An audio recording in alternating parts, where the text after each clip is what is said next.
Israel Hamas మీద దాడి ప్రారంభించిన తర్వాత మనం దాని గురించి చాలా మాట్లాడుకున్నాం. ఇదివరకు రష్యా ఉక్రెయిన్ యుద్ధం గురించి కూడా చాలా మాట్లాడుకున్నాం. మనం అంతర్జాతీయ అంశాల గురించి మాట్లాడుకుంటూ ఉంటుంటాం, సమాచారాలు పంచుకుంటూ ఉంటుంటాం. ఇందులో నేను చేయగలిగేది ఇంత మాత్రమే, ఇంకా చాలా ఉంటుంది.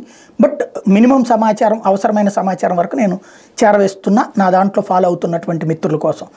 ఇప్పుడు తాజాగా ఈ మధ్యకాలంలో మనం చెప్పుకున్నది Hezbollah, Houthi, Hamas, Islamic resistance force, Islamic jihadist force, ఈ 5 ఉగ్రవాద సంస్థలు ఇరాన్ ప్రోద్బలంతో నడిచేటువంటిది. యెమెన్ కావచ్చు, సిరియా కావచ్చు, అట్లాగే లెబనాన్లో కావచ్చు, పాలస్తీనాలో కావచ్చు ఉంటుంటాయి. ఇందులో లెబనాన్లో ఉండేటువంటి హెజ్బుల్లా వాస్తవంగా అక్కడ ప్రభుత్వం 3 అంతుల పాటు లేదు, వాళ్ళ చేతుల్లో నడుస్తోంది, హెజ్బుల్లా తీవ్రవాదుల చేతుల్లో.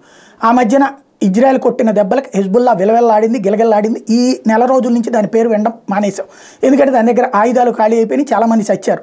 ఇప్పుడు మళ్ళీ ఇరాన్ రహస్యంగా పంపించగలిగినట్టు లేదా హమాస్ వాళ్ళు అందజేశారు, కానీ ఆయుధాలు చేతపట్టి మరొకసారి దాడికి పాల్పడింది. Lebanese based Hezbollah group pounded Israel Lebanon border with 9 back-to-back attacks on March 21. It released a video showing an ATGM attack on Israeli military intelligence building in Metzulah. Israeli Defense Forces retaliated by shelling 5 areas in Lebanon where they suspected Hezbollah members were stationed.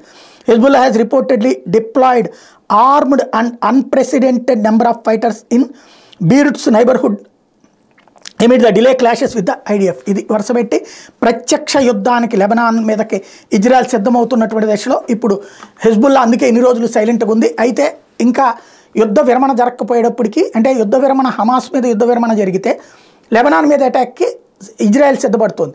ఇప్పటిదాకా అందుకని silent కూర్చుంది. కానీ ఆ శాంతి చర్చలు late అవుతున్నాయి కాబట్టి ఈలోపు అట్టించి Hezbollah చేతులు ఊరుకోక అటాక్ చేసిందనమాట.